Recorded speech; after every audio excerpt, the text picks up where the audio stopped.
दिगंबरा दिगंबरा श्रीपाद वल्लभ दिगंबरा।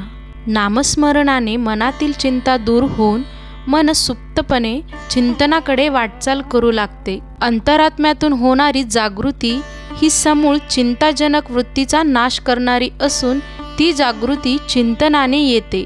चिंतन म्हणजे सर्व चिंता सोडून अंतर्देहात विराजमान असणारा ब्रह्म शोधणे होय।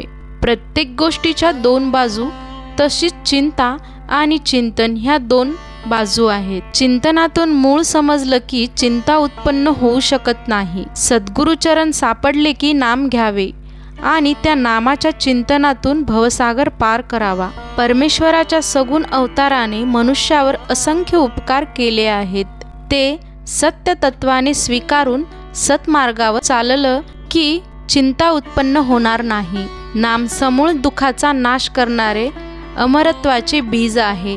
ते बीज श्वासासंगे जपून देहाचा जन्माचा उद्धार करावा हेच चिंतनातून समजते। गरज आहे ती नामस्मरण करण्याची।